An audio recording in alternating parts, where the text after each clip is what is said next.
पूर्वेऽपि कर्दमपराशरपाण्डुमुख्याः यत्सेवया गुणगणाढ्यमपत्यमापुः तं पूर्णसद्गुणतनं करुणामृताब्धिं नारायणं कुलपतिं शरणं व्रजेम। कृष्णाय वासुदेवाय हरये परमात्मने प्रणतक्लेशनाशाय गोविन्दाय नमो नमः।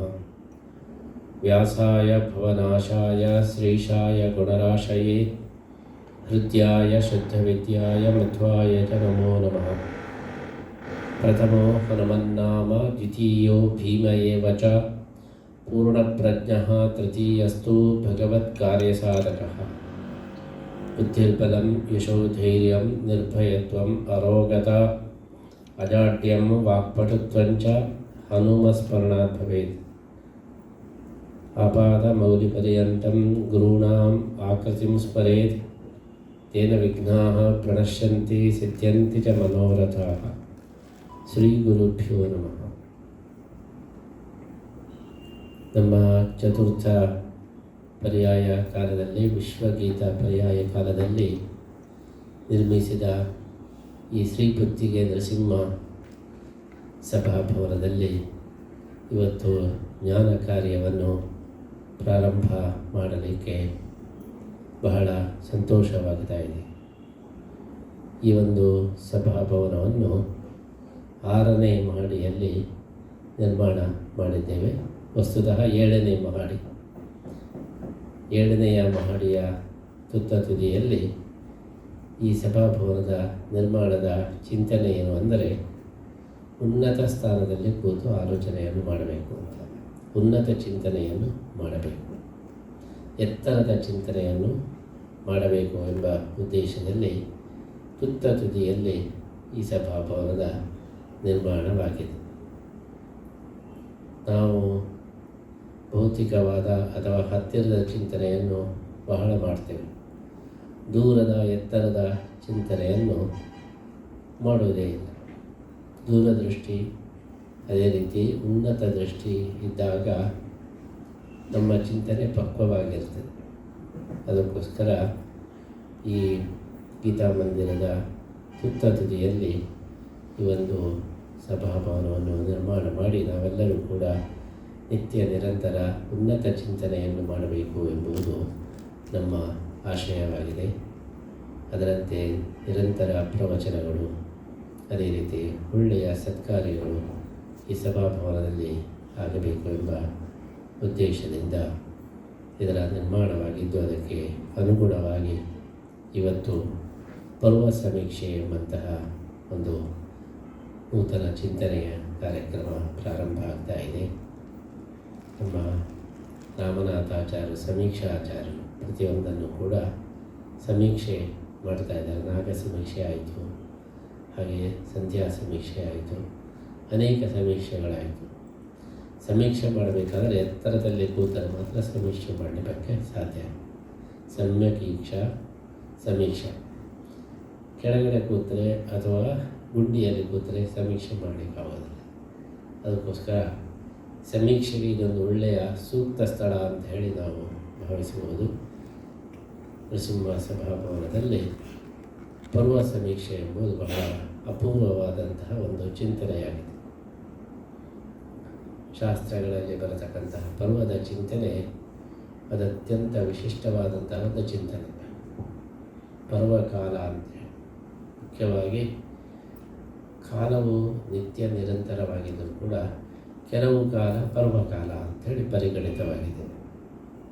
ಹಾಗೆ ದೇಶವು ಕೂಡ ಅದು ನಿರಂತರ ಮತ್ತು ನಿರವಧಿಕವಾಗಿದ್ದರೂ ಕೂಡ ಕೆಲವು ದೇಶವನ್ನು ಕ್ಷೇತ್ರ ಅಂತ ಪರಿಗಣನೆ ಮಾಡ್ತೀವಿ. ದೇಶಗಳ ವೈಶಿಷ್ಟ್ಯ ಕ್ಷೇತ್ರ, ಕಾಲದ ವೈಶಿಷ್ಟ್ಯ ಪರ್ವ. ಕ್ಷೇತ್ರದಲ್ಲಿ ಆಗಲಿ ಆಕಾಶದಲ್ಲಿ ಆಗಲಿ ಯಾವುದೇ ವ್ಯತ್ಯಾಸ ಇಲ್ಲ. ಕಾಲವು ಕೂಡ ಯಾವಾಗಲೂ ನಿರ್ವಿಕಾರವಾಗಿ ಏಕರೂಪವಾಗಿ ಇರ್ತಕ್ಕಂಥದ್ದು.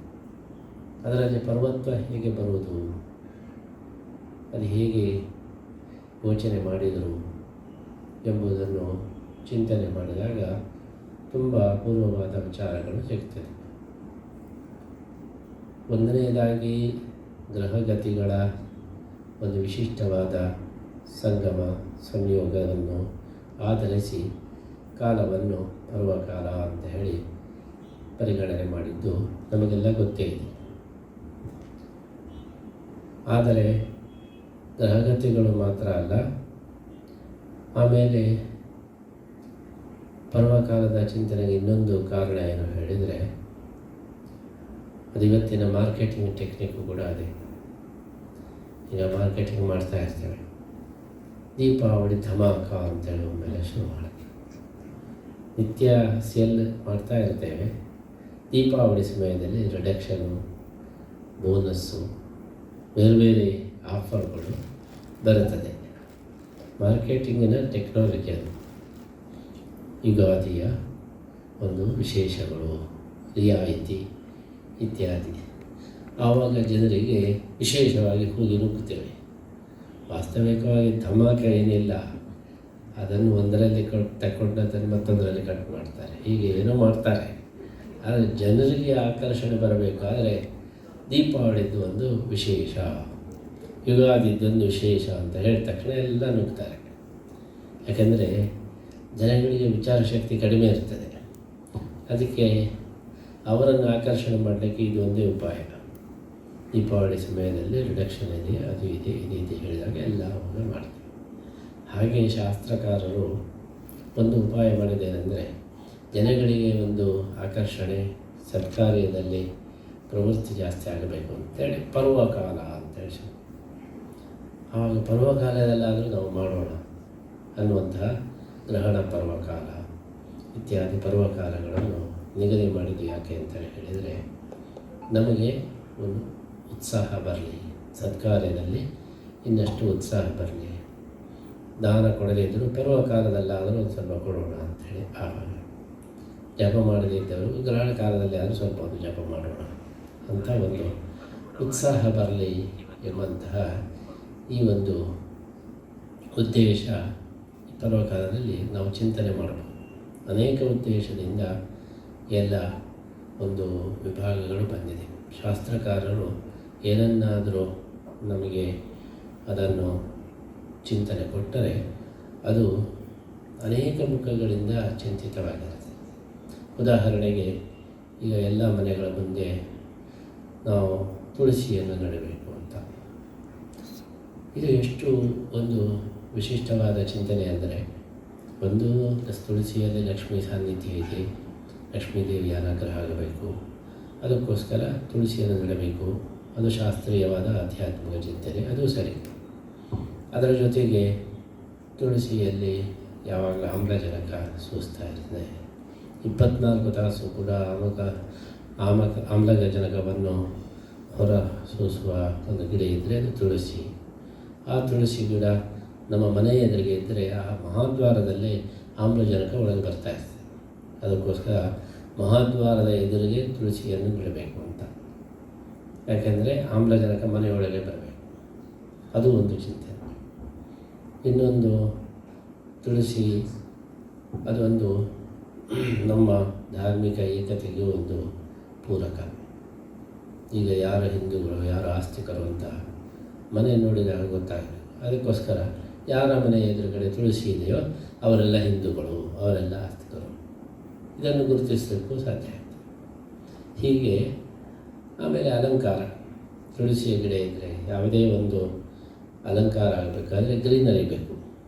ಅದಕ್ಕೋಸ್ಕರ ದೊಡ್ಡ ದೊಡ್ಡ ಮರ ಇದ್ದರೆ ಮನೆಯೇ ಅಡ್ಡ ಆಗ್ತದೆ, ಕಾಣೋದಿಲ್ಲ. ತುಳಸಿ ಗಿಡ ಇದ್ದರೆ, ತುಳಸಿ ಉಪವನ ಇದ್ದರೆ ನೋಡಲಿಕ್ಕೂ ಚೆಂದ. ಹೀಗೆ ಒಂದು ಚಿಕ್ಕ ವಿಧಿಯಲ್ಲಿ ಅನೇಕ ದೊಡ್ಡ ಚಿಂತನೆಗಳು ಇರ್ತದೆ. ತುಳಸಿಯನ್ನು ಮನೆ ಮುಂದೆ ನೆಡಬೇಕು, ಹಾಗೆ ಏಕಾದಶಿ ಉಪವಾಸ ಮಾಡಬೇಕು, ಒಂದು ಗ್ರಹಗಳ ಸಂಗಮ, ಅದು ಒಂದು ಕಾರಣ. ಅದೇ ರೀತಿ ನಮ್ಮ ಆರೋಗ್ಯಕ್ಕೆ ಒಮ್ಮೆ ಪಾತ್ರೆ ಖಾಲಿ ಆಗಬೇಕು. ಅಡುಗೆ ಮಾಡುವಾಗ ಒಮ್ಮೆನೂ ಪಾತ್ರೆಯನ್ನು ತೊಳೆಯಲಿಲ್ಲ ಹೇಳಿದರೆ ಆವಾಗ ಅಡುಗೆ ಹಾಳಾಗ್ತದೆ. ಹಾಗೆ ಹೊಟ್ಟೆ ಎಂಬುದೊಂದು ಪಾತ್ರ. ಆ ಪಾತ್ರಕ್ಕೆ ಬಿಡುವಿಲ್ಲದೆ ನಾವು ಆಹಾರ ಸಪ್ಲೈ ಮಾಡ್ತಾ ಇದ್ದರೆ ಆ ಪಾತ್ರದಲ್ಲೆಲ್ಲ ಅಂಟಿ ಇರ್ತದೆ, ಅದು ಹೋಗಲಿಕ್ಕೆ ಸಾಧ್ಯ ಇಲ್ಲ. ಅದಕ್ಕೆ ಒಂದು ದಿವಸ ನಾವು ಪಾತ್ರೆ ಕ್ಲೀನ್ ಮಾಡಬೇಕು. ಅದಕ್ಕೋಸ್ಕರ ಏಕಾದಶಿ ಅಂತ ಒಂದು ನಿಗದಿ ಮಾಡಿದ್ವಿ. ಮತ್ತೊಂದಂತೆಲ್ಲ ಹೇಳಿದರೆ ಒಂದು ದಿವಸ ಪಾತ್ರೆ ಎಂಟಿ ಆದರೆ ಶಕ್ತಿ ಬರ್ತದೆ ಅದಕ್ಕೆ. ಯಾವುದೇ ಮಿಷಿನೂ ಆಗಬಾರ್ದು, ಯಂತ್ರವೂ ಆಗಬಾರ್ದು. ಅದಕ್ಕೆ ಸ್ವಲ್ಪ ರೆಸ್ಟ್ ಎಂಬುದು ಪ್ರತಿಯೊಬ್ಬರಿಗೂ ಬೇಕೇ ಬೇಕು. ಅದು ಜೀವನೇ ಆಗಬೇಕಾಗಿದೆ. ಜಡ ಪದಾರ್ಥಗಳಿಗೂ ರೆಸ್ಟ್ ಬೇಕು. ಆದ್ದರಿಂದ ಹೊಟ್ಟೆಗೆ ನಿರಂತರ ಕೆಲಸ ಕೊಟ್ಟರೆ ಅದಕ್ಕೆ ರೆಸ್ಟೇ ಇಲ್ಲ. ಆದ್ದರಿಂದ ಆಮೇಲೆ ಮನುಷ್ಯರಲ್ಲಿ ಕೂಡ ಅಡುಗೆಯವರಿಗೆ ಒಂದು ದಿವಸ ರೆಸ್ಟ್ ಕೊಡಲೇಬೇಕು. ಏಕಾದಶಿ ಅಂತ ಇಲ್ಲ ಅಂತ ಹೇಳಿದರೆ ಅಡುಗೆಯವರಿಗೆ ಯಾವಾಗ ರೆಸ್ಟ್? ಅವರಿಗೊಂದು ರೆಸ್ಟೇ ಎಂಬುದಿಲ್ಲ. ಏಕಾದಶಿ ದಿವಸ ಉಳಿದವರೆಲ್ಲ ದುಃಖದಲ್ಲಿದ್ದರೆ ಅಡುಗೆಯವರು ಭಾರಿ ಖುಷಿಯಲ್ಲಿರ್ತಾರೆ. ಇವತ್ತು ಅಡುಗೆ ಮಾಡಲಿಕ್ಕಿಲ್ಲ ಅಂತ ಒಳ್ಳೆ ಡ್ರೆಸ್ ಮಾಡಿಕೊಂಡು ಅಂತ ಸುತ್ತು ಕತೆ ಬೀದಿಯೆಲ್ಲ ಸುತ್ತಕೊಂಡು ಮಾಡ್ತಾರೆ. ಆದ್ದರಿಂದ ಎಲ್ಲ ಸಮನ್ವಯ ದೃಷ್ಟಿ. ಎಲ್ರಿಗೂ ರೆಸ್ಟ್ ಇರುವಾಗ ಅಡುಗೆಯವರಿಗೆ ರೆಸ್ಟ್ ಇರೋದ್ರೆ ಹೇಗೆ? ಅದಕ್ಕೆ ಏಕಾದಶಿ ಕಂಪಲ್ಸರಿ ಉಪವಾಸ ಮಾಡಬೇಕು. ಇಲ್ಲಾಂದರೆ ಆಪ್ಷನ್ ಅಂತಲೇ ಹೇಳಿದರೆ ಮತ್ತೆ ಪುನಃ ಹೇಳ್ತಾರೆ, ನೀವು ಸ್ವಲ್ಪ ಅಡುಗೆ ಮಾಡಿ ಪದಾರ್ಥ ಆದರೂ ಮಾಡಿ. ಅವರಿಗೆ ರೆಸ್ಟೇ ಸಿಗೋಲ್ಲ. ಎಲ್ಲರೂ ಶುದ್ಧ ಉಪವಾಸ ಮಾಡಿದರೆ ಅಡುಗೆಯವರು ಒಂದು ದಿವಸ ರೆಸ್ಟ್ ಕೊಟ್ಟ ಹಾಗಾಗ್ತದೆ. ಈ ರೀತಿ ಏಕಾದಶಿಯ ಒಂದು ಚಿಂತನೆ, ಹಾಗೆ ತುಳಸಿ ಗಿಡ ನೆಡುವ ಚಿಂತನೆ, ಹೀಗೆ ಎಲ್ಲ ಚಿಂತನೆಗಳಲ್ಲೂ ಕೂಡ ಬಹುಮುಖವಾದಂತಹ ಒಂದು ಚಿಂತನೆಗಳಿರ್ತದೆ. ಕೇವಲ ಆಧ್ಯಾತ್ಮಿಕ ದೈವಿಕ ಮಾತ್ರ ಅಲ್ಲ, ಅದರ ಸಾಮಾಜಿಕ ಆರೋಗ್ಯಕ್ಕೆ ಸಂಬಂಧಪಟ್ಟದ್ದು ಎಲ್ಲದಕ್ಕೂ ಕೂಡ ಒಂದು ಮುಖ್ಯವಾದಂತಹ ದೃಷ್ಟಿಕೋನ ಪ್ರತಿಯೊಂದರಲ್ಲೂ ಇದೆ. ನಾವು ಯಾವುದೋ ಒಂದು ದೃಷ್ಟಿಕೋನದಿಂದ ಮಾತ್ರ ನೋಡುತ್ತೇವೆ. ಬಹುಮುಖ ದೃಷ್ಟಿಕೋನ ಎಂಬುದು ಬಹಳ ಮುಖ್ಯ. ಒಂದು ವಸ್ತುವನ್ನು, ಒಂದು ವಿಚಾರವನ್ನು ಅರ್ಥೈಸಿಕೊಳ್ಳಬೇಕಾದರೆ ಬೇರೆ ಬೇರೆ ಆ್ಯಂಗಲ್ನಿಂದ ಅದನ್ನು ನಾವು ನೋಡಬೇಕು. ಹೀಗೆ ವಜ್ರ ಇದೆ, ವಜ್ರಕ್ಕೆ ಬೆಲೆ ಯಾಕೆ ಜಾಸ್ತಿ ಅಂದರೆ ತುಂಬ ಆ್ಯಂಗಲ್ಗಳಿಂದ ಅದನ್ನು ನೋಡಿದಾಗ ಎಲ್ಲ ಕಡೆಯಲ್ಲೂ ಲೈಟ್ ಕಾಣ್ತದೆ, ಅದಕ್ಕೆ ವಜ್ರಕ್ಕೆ ಬೆಲೆ. ಯಾವ ವಜ್ರದಲ್ಲಿ ಆ್ಯಂಗಲ್ಗಳು ಜಾಸ್ತಿ ಇಲ್ಲವೋ ಅದಕ್ಕೆ ಬೆಲೆ ಕಡಿಮೆ. ಹಾಗೆಯೇ ಯಾವ ವಿಚಾರಕ್ಕೆ ಬೇರೆ ಬೇರೆ ದೃಷ್ಟಿಕೋನದಿಂದ ನೋಡಿದಾಗಲೂ ಕೂಡ ಅದರಲ್ಲಿ ಅರ್ಥ ವೈಶಿಷ್ಟ್ಯ ಕಾಣುತ್ತದೆ, ಅದಕ್ಕೆ ಹೆಚ್ಚು ಬೆಲೆ. ಹಾಗೆಯೇ ಪರ್ವಗಳು ಕೂಡ ಹಾಗೆ ಅನೇಕ ದೃಷ್ಟಿಯಿಂದ ಒಂದು ಬಂದಂತಹ ಚಿಂತನೆ. ಗ್ರಹಗಳ ಸಂಗಮ ಅಂತಾದರೆ ಇನ್ನೊಂದು ಅರ್ಥ ಪರ್ವ ಅಂತೇಳಿ ಹೇಳಿದರೆ, ಪರ್ವತ ಶಬ್ದವೇ ಪರ್ವ ಆದದ್ದು. ಟಕಾರ ತಾ ಎಂಬುದು ಕಟ್ಟಾಗೋಯಿತು. ಅಂದರೆ ಯಾವ ಸಮಯದಲ್ಲಿ ಪುಣ್ಯ ಕಾರ್ಯಗಳನ್ನು ಮಾಡಿದರೆ ಪರ್ವತದಷ್ಟು ಫಲ ಬರುತ್ತದೋ ಅದಕ್ಕೆ ಪರ್ವ ಅಂತ ಹೆಸರು. ಯಾವಾಗಲೂ ಎಲ್ಲ ಶಾರ್ಟ್ ಫಾರ್ಮಲ್ಲಿ ಹೇಳುವುದೇ ನಮ್ಮ ಅಭ್ಯಾಸ. ಒಂದು ಅಕ್ಷರ ಹೇಳಲಿಕ್ಕೆ ಕಷ್ಟ ಆಗ್ತದೆ, ಅದಕ್ಕೆ ಪರ್ವತ ಹೇಳೋದಕ್ಕಿಂತ ಪರ್ವ ಅಂತ ಹೇಳೋದಕ್ಕೆ ಶುರುವಾಯಿತು. ಅದಕ್ಕೋಸ್ಕರ ಪರ್ವ ಅಂದರೆ ಪರ್ವತದಷ್ಟು ಒಂದು ಫಲ ಕೊಡತಕ್ಕದ್ದು. ಮಹಾಭಾರತದಲ್ಲಿ ಪರ್ವ ಅಂತೇಳಿ ಉಂಟು. ಇನ್ನೊಂದು ಪರ್ವತದಷ್ಟು ಫಲ ಕೊಡ್ತದೆ. ಹಾಗಾಗಿ ಪರ್ವದ ಚಿಂತನೆಯೂ ಕೂಡ ಅದು ಅತ್ಯಂತ ಒಂದು ವಿಶಿಷ್ಟವಾದದ್ದು ಮತ್ತು ಬಹುಮುಖ ದೃಷ್ಟಿಕೋನ ಇರತಕ್ಕಂತಹ ಚಿಂತನೆ. ಕ್ಷೇತ್ರವೂ ಹಾಗೆ. ಇಡೀ ಭೂಮಿಯನ್ನೇ ಕ್ಷೇತ್ರ ಅಂತೇಳಿ ಹೇಳಿದರೆ ಆವಾಗ ನಮಗೆ ಉತ್ಸಾಹ ಬರೋದಿಲ್ಲ. ಕೆಲವು ಭಾಗ ಕ್ಷೇತ್ರ ಅಂತ ಹೇಳಿದರೆ ಅಲ್ಲಿ ಹೋಗಿ ಬರೋಣ, ತೀರ್ಥಕ್ಷೇತ್ರ ಯಾತ್ರೆ ಮಾಡಿ ಬರೋಣ ಹೇಳಿ ಅನ್ನಿಸ್ತದೆ. ಭೂಮಿಯ ಒಂದೊಂದು ಇಂಚು ಕ್ಷೇತ್ರ ಅಂತೇಳಿ ಹೇಳಿದರೆ ಎಲ್ಲಿಗೆ ಯಾತ್ರೆ ಹೋಗೋದು? ಎಲ್ಲವೂ ಯಾತ್ರಾ ಸ್ಥಳನೇ. ಅದಕ್ಕೋಸ್ಕರ ಯಾವುದಾದ್ರೂ ಒಂದು ದಿವಸವನ್ನು ವಿಶಿಷ್ಟ ಅಂತೇಳಿ ಮಾಡಬೇಕು. ಆದ್ದರಿಂದಲೇ ಸ್ವಾತಂತ್ರ್ಯ ದಿನಾಚರಣೆ ವರ್ಷದಲ್ಲಿ ಒಂದು ದಿವಸ. ನಿಜವಾಗಿ ಇಡೀ ವರ್ಷವೇ ಸ್ವಾತಂತ್ರ್ಯ. ಇಡೀ ವರ್ಷ ಸ್ವಾತಂತ್ರ್ಯ ದಿನಾಚರಣೆ ಮಾಡ್ತಾ ಹೋದರೆ ಆಫೀಸಿಗೆ ಹೋಗಲಿಕ್ಕಿಲ್ಲ. ಅಂದರೆ ಇಡೀ ವರ್ಷ ಇರತಕ್ಕಂಥ ಸ್ವಾತಂತ್ರ್ಯವನ್ನು ಒಂದು ದಿವಸ ಗುರುತಿಸುವುದು. ಹಾಗೆ ಇಡೀ ವರ್ಷದಲ್ಲಿರ್ತಕ್ಕಂತಹ ತಂದೆ ತಾಯಿಗಳ ಗೌರವವನ್ನು ಒಂದು ದಿವಸ ಫಾದರ್ಸ್ ಡೇ, ಮದರ್ಸ್ ಡೇ ಅಂತೇಳಿ ಹೀಗೆ ಗುರುತಿಸುವುದು. ಆವಾಗ ನಮಗೆ ವಿಶೇಷವಾದ ಒಂದು ಶ್ರದ್ಧೆ, ಆಸಕ್ತಿ ಬರಲಿಕ್ಕೆ ಸಾಧ್ಯವಿದೆ.